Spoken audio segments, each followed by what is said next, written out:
तो कैसा है आप लोग। आई होप आप सब अच्छे होंगे बच्चा। जैसा कि आपको पता है कि हमारी जेनेटिक्स चल रही थी, हम अच्छी तरीके से जेनेटिक्स को कवर कर रहे थे। हमने पिछले 5 लेक्चर देख लिए हैं और आज हमें जो देखना है वो लेक्चर नंबर 6 देखना है। ठीक है, तो लेक्चर नंबर 6 में हम क्या देखने वाले हैं बच्चा। लेक्चर नंबर 6 में हम देखने वाले हैं कुछ क्रॉस जो कि बहुत ज्यादा कंफ्यूज करते हैं हमें, और काफी बार इससे हमारा क्वेश्चन भी गलत होता है। नीट एग्जाम में बहुत बार इससे क्वेश्चन पूछे गए हैं, जैसे कि बैक क्रॉस हो गया, टेस्ट क्रॉस हो गया, आउट क्रॉस हो गया। इनसे बहुत बार बच्चा क्वेश्चन आए हैं, तो इन्हीं को हम अच्छी तरीके से समझेंगे, बिल्कुल एक्यूरेट तरीके से समझ लेंगे, ताकि हमें इन पर कोई प्रॉब्लम ना हो, जितनी भी हमारी कंफ्यूजन है वो सब दूर हो जाए। तो चलिए स्टार्ट करते हैं आज के इस लेक्चर को और देखते हैं बैक क्रॉस। स्टार्टिंग हम किससे कर रहे हैं, बैक क्रॉस से कर रहे हैं। ठीक है, तो सबसे पहले हम इसकी डिफिनेशन लिखेंगे कि बैक क्रॉस है क्या बच्चा। जब हम F1 पीढ़ी पादपों का क्रॉस जब हम F1 पीढ़ी पादपों का क्रॉस किसी भी पैतृक के साथ कराते हैं। ठीक है, यहां पर F1 जो पीढ़ी है वो मोनोहाइब्रिड क्रॉस भी हो सकती है, डाई हाइब्रिड भी हो सकती है, ट्राई हाइब्रिड भी हो सकती है। क्रॉस से मतलब नहीं है, यहां पर हमें क्या लेनी है, F1 पीढ़ी लेनी है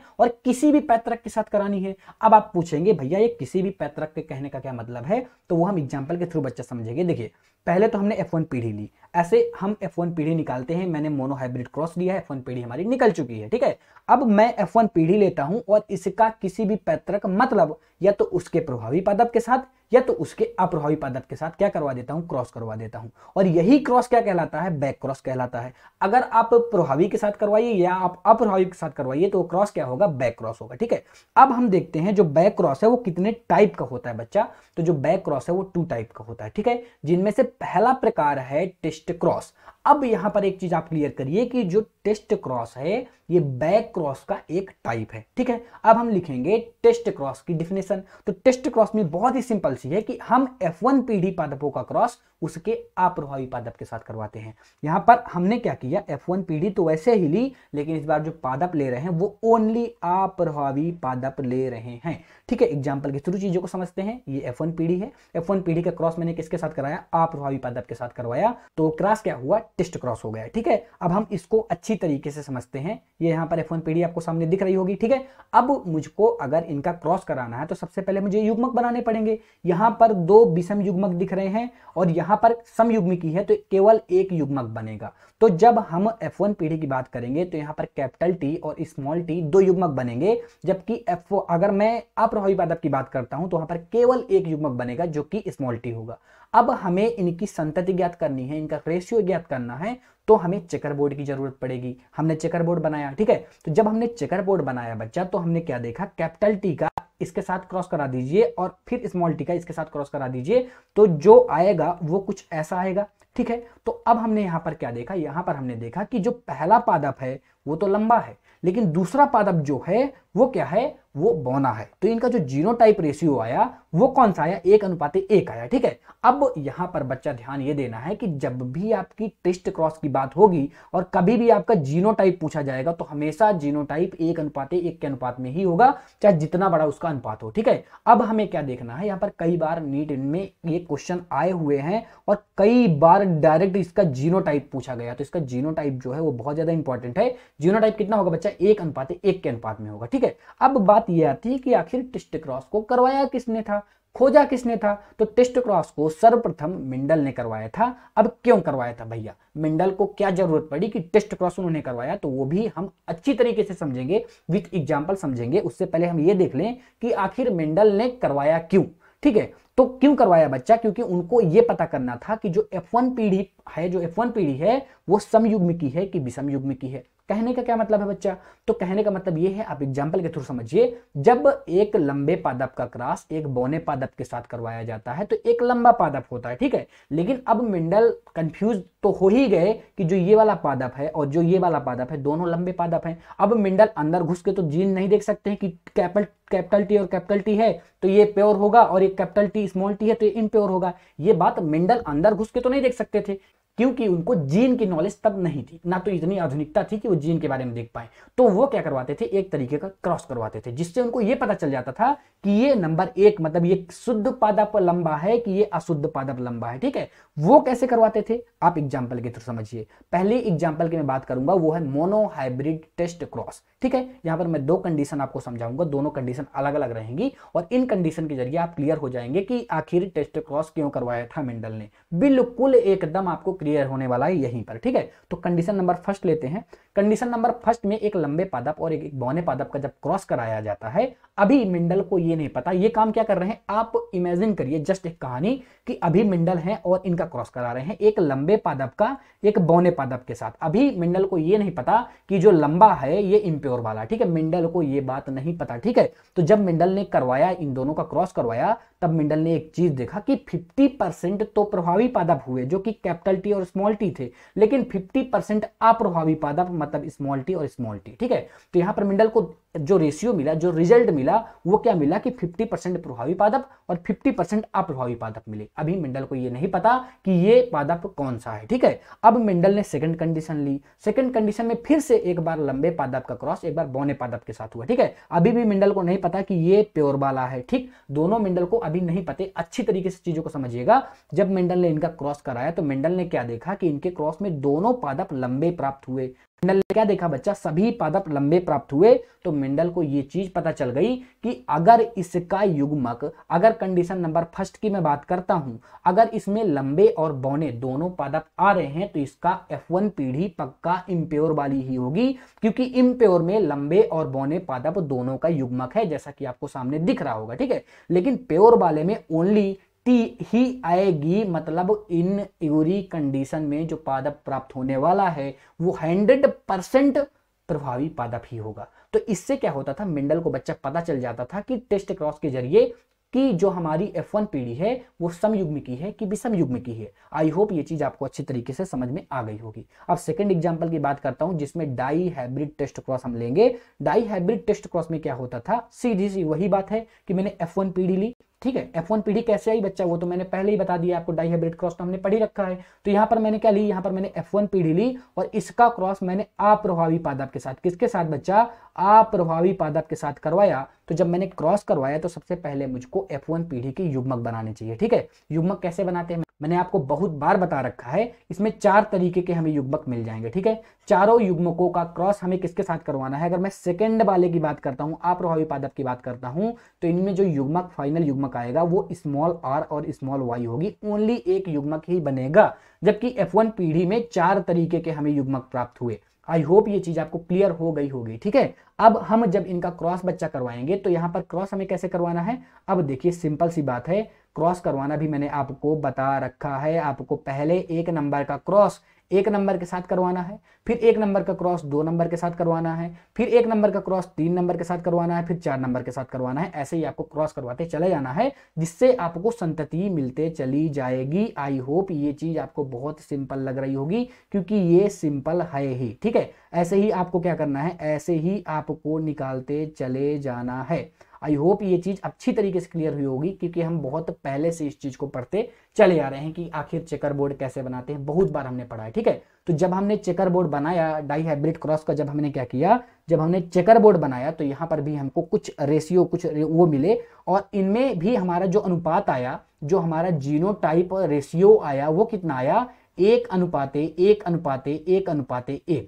फिर से जो हमारा जीनोटाइप रेशियो आया है बच्चा वो 1 के अनुपात पर ही है। जैसा कि मैंने आपको बताया था कि कभी भी अगर टेस्ट क्रॉस की बात होगी तो उसका जो अनुपात होगा वो 1 के अनुपात पर ही रहेगा, ठीक है। आई होप ये चीज आपको बहुत ही बेहतरीन तरीके से कवर हो रही होगी। अब हमने टेस्ट क्रॉस देख लिया, अब हम देखने वाले हैं इसका सेकेंड टाइप की, जो सेकेंड टाइप है किसका, बैक क्रॉस का, वो कौन सा बच्चा। तो सेकेंड टाइप इसका आता है, उसको हम बोलते हैं आउट क्रॉस, ठीक है। अब यहां पर एक चीज और क्लियर हुई होगी आपको कि जो आउट क्रॉस है वो भी बैक क्रॉस का टाइप है, और टेस्ट क्रॉस भी बैक क्रॉस का टाइप है, ठीक है। तो आउट क्रॉस में क्या करते हैं, फिर से सिंपल सी बात है कि हमें F1 पीढ़ी ही लेनी है, लेकिन F1 पीढ़ी पादपों का क्रॉस इस बार हम किसके साथ करवाएंगे, प्रभावी पादप के साथ करवाएंगे। किसके साथ करवाएंगे, प्रभावी पादप के साथ करवाएंगे। अगर अप्रभावी के साथ करवाते तो टेस्ट क्रॉस होता, अगर प्रभावी के साथ करवाएंगे तो आउट क्रॉस है, अगर प्रभावी व अप्रभावी दोनों में से किसी के एक साथ करवा रहे हैं तो बैक क्रॉस हो जाएगा, ठीक है। आई होप ये चीज क्रॉस जो है वो तो आपको अच्छे तरीके से क्लियर हो गए होंगे, ठीक है। अब एग्जाम्पल देखिए, सामने एग्जाम्पल आपको दिख ही रहा होगा। पहली तो F1 पीढ़ी है,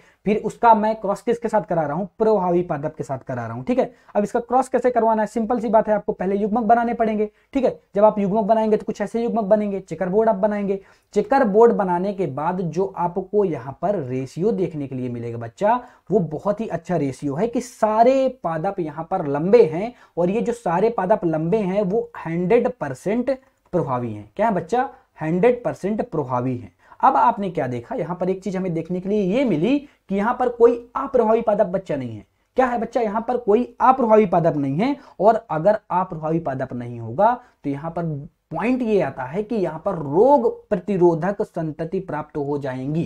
ठीक है, तो आपने क्या देखा, जब आपने आउट क्रॉस करवाया, एक प्रथम पीढ़ी पादप का क्रॉस अप्रभावी पादप के साथ करवाया, सॉरी यहां पर अप्रभावी नहीं है, यहां पर प्रभावी लिखा है। ठीक है, जब आपने F1 पीढ़ी पादपों का क्रॉस प्रभावी पादपों के साथ करवाया तो जो आपको रेशियो मिला वो सभी लंबे आए और सभी लंबे में 100% प्रभावी थे। और आपको पता होना चाहिए बच्चा कि प्रभावी जो पादप होते हैं उनमें लगभग कोई रोग नहीं पाया जाता। जितने भी रोग का कारण होता है वो अप्रभावी पादपों के कारण ही आते हैं, जो कि मैंने आपको सामने एक नोट या पॉइंट डालकर लिख भी दिया है। अच्छी तरीके से इसको पढ़ लीजिएगा। आपने आउट क्रॉस में एक चीज देखा कि सारे पादप जो थे वो प्रभावी थे, जिसके कारण इनकी जो संतति थी वो रोग निरोधक थी। उसका कारण क्या था? क्योंकि इस पर अप्रभावी पादप नहीं थे और अप्रभावी पादप पर ही ज्यादातर अनुवांशिक रोग ट्रांसफर होते हैं। ठीक है, तो यहाँ पर जो पूछा जाता है पॉइंट वो ये इंपॉर्टेंट हो जाता है कि इस पर जो पादप प्राप्त होंगे वो रोग प्रतिरोधक संतति प्राप्त होगी और यही इसका यूज है। इसीलिए हम इसको करवाते थे रोग प्रतिरोधक संतति प्राप्त करने के लिए, जो कि बहुत ज्यादा इंपॉर्टेंट है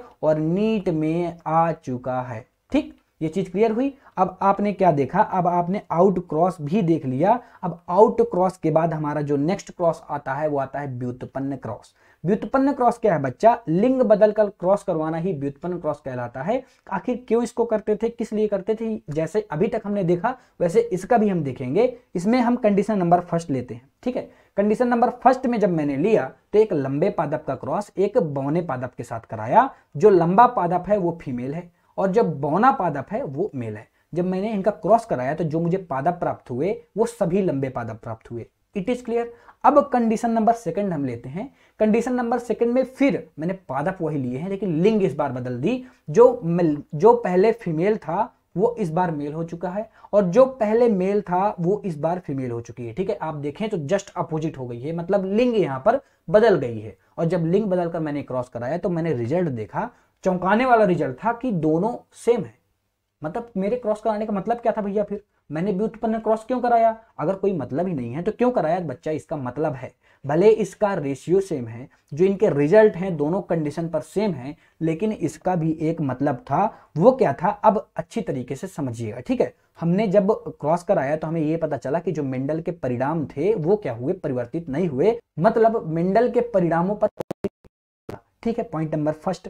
पॉइंट नंबर सेकंड आता है कि क्यों नहीं प्रभाव पड़ा भैया? भाई अभी तो हमने ये देखा कि इस पर कोई प्रभाव नहीं पड़ा। इसके बाद जस्ट क्यों वाला क्वेश्चन उठता है कि आखिर क्यों नहीं पड़ा, क्यों नहीं पड़ा? तो हमने देखा कि इसलिए नहीं पड़ा क्योंकि इनके लक्षणों की वंशागति कैरियोजीन द्वारा नियंत्रित होती थी। अब यहां पर फिर से नेक्स्ट बात आती है कि कैरियोजीन क्या है। उससे पहले मैं एक चीज आपको बताना चाहता हूं कि जो कैरियोजीन होती हैं वो ऑटोसोम पर उपस्थित होती हैं। अब कैरियोजीन क्या है, ऑटोसोम क्या है, ये हम अच्छी तरीके से समझेंगे, इसी लेक्चर पर समझेंगे। देखिए, कॉन्सेप्ट नहीं बचना चाहिए। मैं बहुत ही कम पढ़ाता हूं, एक छोटा सा लेक्चर लेता हूं, बीच में कोई बकवास नहीं, सीधे पॉइंट टू पॉइंट बात करनी। इसलिए हमारा लेक्चर छोटा होता है लेकिन पावरफुल होता है। हम एक छोटे से लेक्चर में बहुत सारी चीजें कवर करते हैं और कॉन्सेप्ट नहीं छोड़ते हैं। कॉन्सेप्ट तो छोड़ना ही नहीं, क्योंकि अपने को नीट निकालना हो। नीट में अगर आपके कॉन्सेप्ट वीक रहेंगे तब आपको ज्यादा प्रॉब्लम आएगी। ठीक है, तो यहाँ पर एक नया कॉन्सेप्ट हमें मिलता है कि आखिर ये ऑटोसोम क्या है। भैया मैंने बताया कि जो व्युत्पन्न क्रॉस है, व्युत्पन्न क्रॉस से मेंडल के परिणाम परिवर्तित नहीं हुए क्योंकि इनकी जो जीन थी, जो इनकी जीन की वंशागति थी, जो इनके लक्षणों की वंशागति थी, वो कैरियोजीन द्वारा नियंत्रित होती थी और कैरियोजीन ऑटोसोम पर उपस्थित होती है। ठीक है, अब मैं आपका जो कंफ्यूजन है या जो कॉन्सेप्ट है वो क्लियर करता हूं। देखिए, एक आदमी होता है, ठीक है, उस आदमी के 23 जोड़ी गुणसूत्र होते हैं, आपको पता होगा।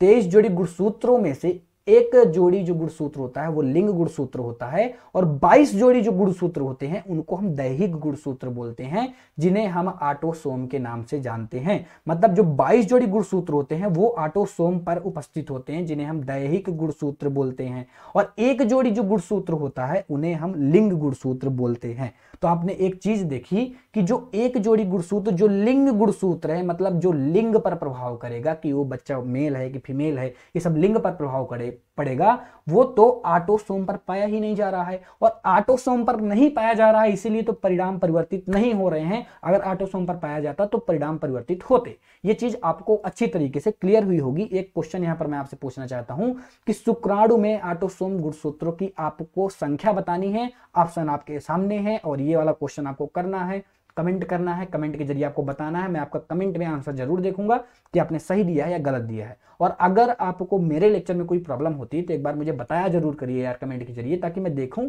कि आखिर आपको प्रॉब्लम कहां हो रही है। ठीक है, कोई भी प्रॉब्लम हो तो आप उसके लिए कमेंट कर सकते हैं। ठीक है, अब हम बढ़ते हैं आगे और देखते हैं इसका यूज कि यूज क्या था। देखिए यूज इसका साफ है कि इससे हमें लिंग संलग्नता के बारे में पता चलता था। अब यहाँ पर लिंग की बात आती है, जैसा कि आपको पता है कि व्युत्पन्न क्रॉस के जो परिणाम है वो परिवर्तित नहीं हो रहे हैं। दोनों परिणाम इधर के दोनों परिणाम इक्वल हैं, सेम है। उसका कारण क्या है कि वंशागति जो है वो लिंग पर निर्भर नहीं कर रही है, उनके जो लक्षण है वो लिंग पर निर्भर नहीं कर रहे हैं। ठीक है, साफ सी बात है। और जब हमारे परिणाम परिवर्तित हो जाएंगे, अगर हमारे परिणाम परिवर्तित हो रहे हैं तो हम ये चीज समझ लेंगे कि लिंग संलग्नता इस पर पक्का होगी। अगर परिणाम परिवर्तित नहीं होते तो लिंग की कोई बात नहीं आती। ठीक है, तो आपने इसका यूज भी अच्छी तरीके से देख लिया। अब लास्ट में हम 60 तरीके से देख लेते हैं कि बैक क्रॉस था क्या। तो देखिए जब बैक क्रॉस की हम बात कर रहे थे तो F1 पीढ़ी का प्रभावी पादप या अप्रभावी पादप के साथ क्रॉस क्या कहलाता था, बैक क्रॉस कहलाता था। फिर हम बात करते हैं टेस्ट क्रॉस की। तो जब हम बैक क्रॉस को देखें कि दो टाइप का होता है,